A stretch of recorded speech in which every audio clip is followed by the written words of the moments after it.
नमस्कार। अरुणाचल समाचार में आपका स्वागत है। मैं हूं मनोज कुमार शर्मा। आइए बुलेटिन में सबसे पहले देखते हैं मुख्य समाचार।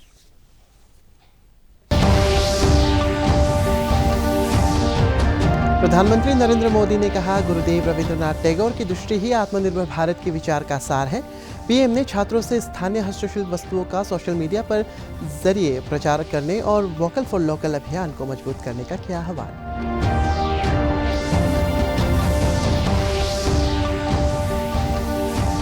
निमास दिरांग का रोमांचकारी राफ्टिंग अभियान पासीघाट में मुख्यमंत्री पेमा खांडू की उपस्थिति में संपन्न। राज्य में नदी मार्गों के जरिए साहसिक पर्यटन की संभावनाओं को लेकर राफ्टिंग दल ने 720 किलोमीटर की दूरी की तय।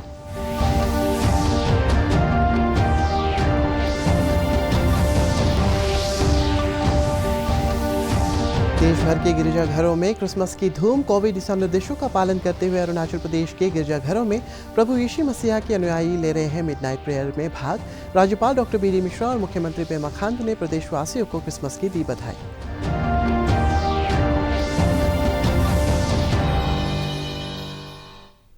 प्रधानमंत्री नरेंद्र मोदी ने कहा है कि गुरुदेव रविंद्रनाथ टैगोर की दृष्टि ही आत्मनिर्भर भारत के विचार का सार है।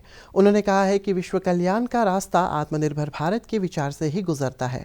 शांति निकेतन स्थित विश्व भारती विश्वविद्यालय के शताब्दी समारोह को आज वीडियो कॉन्फ्रेंस के जरिए संबोधित करते हुए श्री मोदी ने कहा है कि गुरुदेव चाहते थे कि भारत में जो कुछ भी श्रेष्ठ है उसका पूरी दुनिया को लाभ मिले और उसी तरह बाकी दुनिया की श्रेष्ठ बातों का भी भारत को लाभ मिले।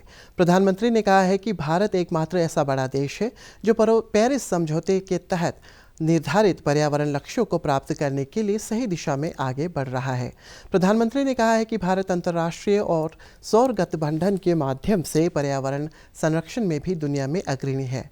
श्री मोदी ने बंगाल की भक्ति परंपरा का उल्लेख करते हुए वहां के स्वतंत्रता सेनानियों का भी स्मरण किया। उन्होंने विश्वविद्यालय के छात्रों से कहा है कि वे स्थानीय हस्तशिल्प वस्तुओं का सोशल मीडिया के जरिए प्रचार करें और वोकल फॉर लोकल अभियान को मजबूत बनाएं। विश्व भारती की 100 वर्ष की यात्रा बहुत विशेष है। विश्व भारती मां भारती के लिए गुरुदेव के चिंतन, दर्शन और परिश्रम का एक साकार अवतार है।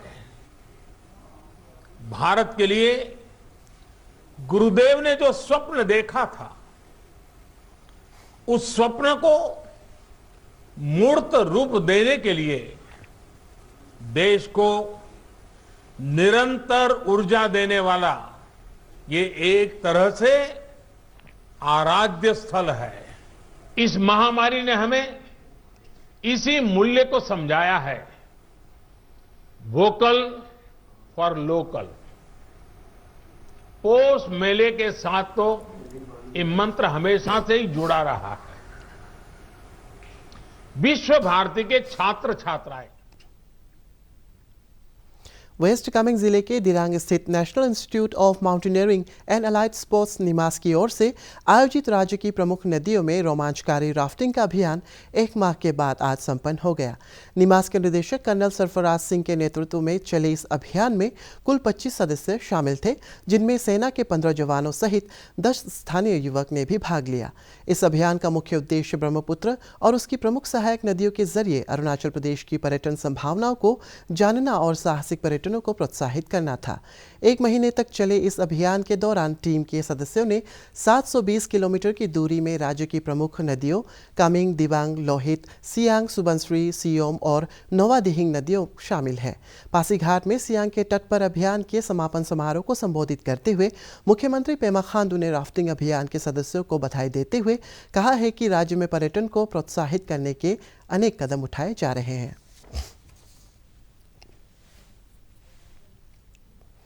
केंद्रीय खेल मंत्री किरण रिजिजू ने कहा है कि एनडीआरएफ के जवान देश में आपदा बचाव कार्य में निपुण होने के अलावा लोगों में बेटी बचाओ बेटी पढ़ाओ, प्रकृति की रक्षा सहित कई महत्वपूर्ण विषयों के बारे में जागरूकता पैदा कर रहे हैं। कल अपर सियांग जिले के गेलिंग के पास सियांग नदी के लाइफ विथ रिवर की थीम के साथ अरुणाचल और असम के बीच ब्रह्मपुत्र आमंत्रण अभियान का शुभारंभ करते हुए उन्होंने कहा है कि जल शक्ति मिशन की मुहिम को एनडीआरएफ के जवान आगे बढ़ा रहे हैं।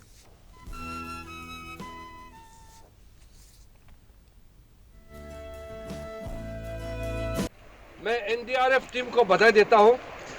ब्रह्मपुत्र आमंत्रण अभियान में पूरा ऑर्गेनाइज किया, जल शक्ति मंत्रालय को साथ दिया और हम लोग को सबको देखभाल करके पूरा इस यात्रा को मैनेज कर रहे हैं। एनडीआरएफ की टीम बहुत ही प्रोफेशनल है। भारत में सबसे ज़्यादा प्रोफेशनल टीम किसी भी आपदा के लिए एनडीआरएफ टीम हमेशा तैयार रहता है और एनडीआरएफ का जितने भी जो टीम है एक से बढ़कर एक प्रोफेशनल है और देश में चाहे बाढ़ आए, चाहे तूफान, चाहे अर्थक्वेक, चाहे किसी भी प्रकार का प्राकृतिक आपदा आता है तो एनडीआरएफ टीम सबसे पहले पहुंचता है। इसलिए मेरे तरफ से एनडीआरएफ के पूरे टीम को बधाई देता हूं और आगे का कार्य के लिए शुभकामनाएं देना चाहता हूं। उच्चतम न्यायालय के मुख्य न्यायाधीश शरद अरविंद बोबड़े ने कल त्रिपुरा हाईकोर्ट की ई सेवा केंद्र का उद्घाटन किया। उच्च न्यायालय का ई सेवा केंद्र लोगों को कानूनी कार्यवाही और मुकदमों को दायर करने में सहायक देगा। इस अवसर पर त्रिपुरा उच्च न्यायालय के मुख्य न्यायाधीश और अन्य अधिकारी भी मौजूद थे।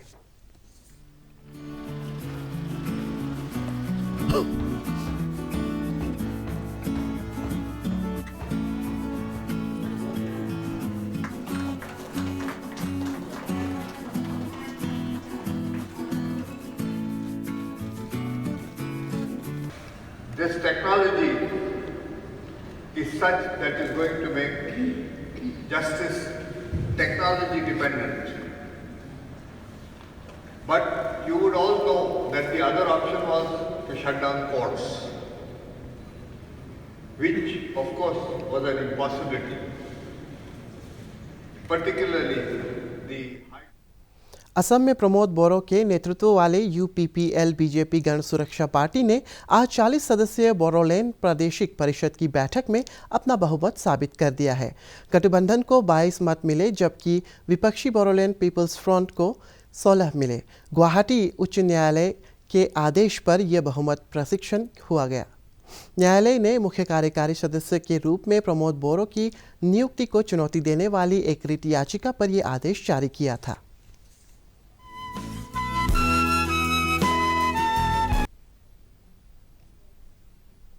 श्री जावड़ेकर ने कहा है कि मंत्रिमंडल ने भारत में डीटीएच सेवाओं को उपलब्ध कराने के बारे में दिशानिर्देश में संशोधन की भी मंजूरी दे दी है।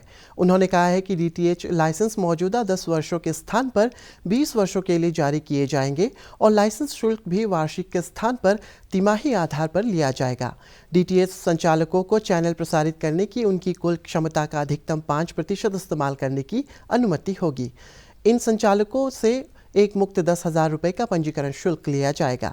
डीटीएच संचालकों के बीच संसाधनों के बंटवारे की भी व्यवस्था की गई है। श्री जावड़ेकर ने कहा है कि डीटीएच सेवाओं में 100% विदेश निवेश के अनुमति के लिए भी दिशानिर्देश में भी संशोधन किया गया है। उसमें 6 करोड़ से अधिक घरों में डीटीएच की सर्विस मिलती है। तो डीटीएच जो सेवा देते हैं तो वैसे ही क्षेत्रों के लिए बजट में और वाणिज्य मंत्रालय ने 100% एफडीआई की बात निर्णय पहले ही किया था, लेकिन हमारे आईएनबी की गाइडलाइंस के कारण इस क्षेत्र को 100% एफडीआई का लाभ नहीं। अरुणाचल प्रदेश में पिछले 24 घंटे में कोविड संक्रमण के 12 नए मामले दर्ज किए गए हैं और 22 रोगी स्वस्थ हुए हैं। राज्य स्वास्थ्य सेवा निदेशालय के अनुसार प्रदेश में कोविड के सक्रिय मामलों की संख्या घटकर 212 रह गई है और अब तक 16,401 व्यक्ति स्वस्थ हो चुके हैं। राज्य में कोविड रिकवरी दर बढ़कर 98.39 हो गई है। कल दर्ज किए गए कोरोना के नए मामलों में तवांग से 4, ईटानगर राजधानी क्षेत्र और वेस्ट कामेंग से 2-2, लोअर सियांग, लोंगडिंग, ईस्ट सियांग और सियांग से 1-1 मामले शामिल हैं। बुधवार को राज्य भर से कोविड जांच के लिए 689 सैंपल एकत्रित किए गए।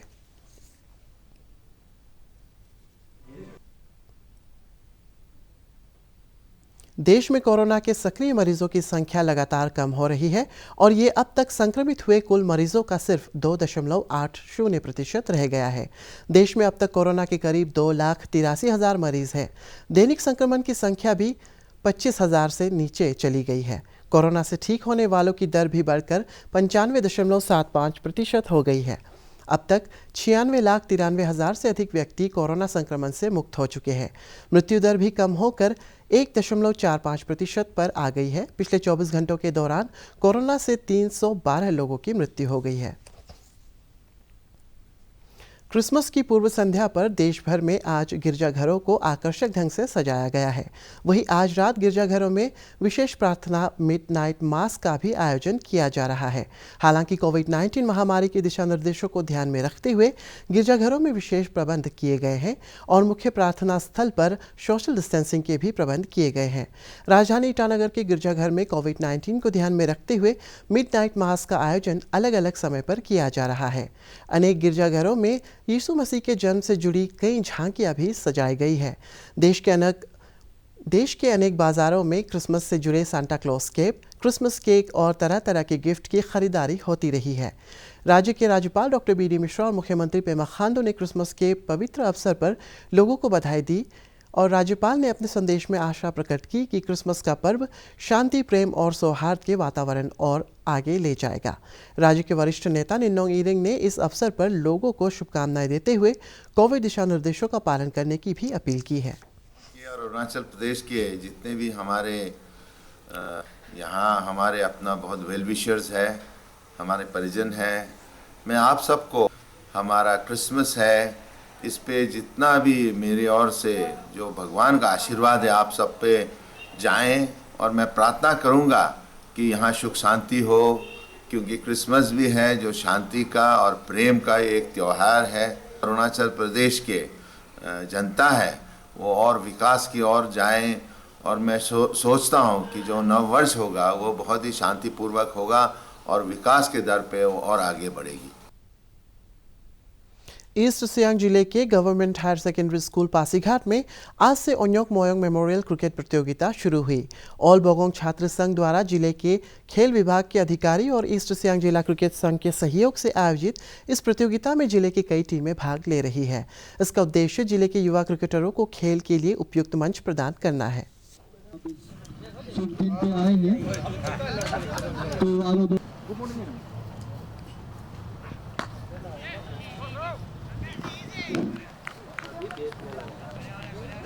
Why this tournament is being organized every year? This is the 11th edition and it has come a long way. ओन्योक Moyong उसका एक एक्टिविस्ट था और उसको 30 साल पहले एक यहाँ एजुटेशन में पुलिस फायरिंग में उन्होंने अपना सुप्रीम सेक्रीफाइस बोगोंग सोसाइटी के लिए, ग्रेटर पासीघाट सोसाइटी के लिए और ग्रेटर अरुणाचल सोसाइटी के लिए दिया था। यहाँ लैंड डोनेट किया। सर्दियों में अक्सर लोगों को आलस घेर लेता है और व्यायाम करने का मन नहीं करता, लेकिन स्वस्थ रहने के लिए सर्दियों के मौसम में शारीरिक सक्रियता बनाए रखना आवश्यक है। आइए जानते हैं कि ठंड में व्यायाम करते समय किन सावधानियों को बरतना चाहिए। जैसे जैसे सर्दी बढ़ती है और तापमान कम होता है, शारीरिक सक्रियता में भी कमी आती है, जिसके कारण स्वास्थ्य की समस्याएं हो सकती हैं। सर्दियों में सुबह के वक्त जो लोग सैर करने पहले जाते थे उनको दिक्कत हो सकती है, क्योंकि ठंड ज़्यादा होती है और उस समय एयर पॉल्यूशन भी अधिक होता है। तो आप कोई और समय चुनिए दिन का जब आपको व्यायाम करने में सुविधा हो, जब तापमान भी आपके मन मुताबिक हो और पॉल्यूशन भी कम हो। उसके लिए आप दोपहर का समय या शाम का समय चुन सकते हैं। यदि बाहर बहुत प्रदूषण है तो आप इंडोर एक्टिविटी और एक्सरसाइज पे भी ध्यान दीजिए। घर के अंदर टहलना बहुत ज़रूरी है। दिन भर की अलग एक्टिविटीज़ में अपने आप को इन्वॉल्व करना बहुत ज़रूरी है। उसके अलावा अगर संभव हो तो एक्सरसाइज साइकिल खरीदी जा सकती है। जरूरी है कि सर्दियों के मौसम में भी व्यायाम किया जाए। साथ ही सर्दी में व्यायाम करते समय अधिक सतर्क रहना आवश्यक है। एक्सरसाइज करने के तरीके में थोड़ा सा परिवर्तन सर्दियों को ध्यान में रखते हुए आप कर सकते हैं। दूसरा ध्यान रखना ज़रूरी है कि exercise all of a sudden अचानक बहुत अधिक ना करें। अरुणाचल समाचार के आज के अंक में इतना ही। जाने से पहले आप सभी से अनुरोध है कि कोविड-19 के दिशा निर्देशों का पालन करें, हमेशा मास्क लगाएं, बार बार हाथ धोएं और सोशल डिस्टेंसिंग के नियमों को मानें। हम कल फिर हाजिर होंगे अरुणाचल और देश और दुनिया की खबरों के साथ। चलते चलते आपको बता दें कि आप अरुणाचल समाचार हमारे YouTube channel DD news Arunachal पर भी देख सकते हैं। देखते रहिए अरुण प्रभा। नमस्कार।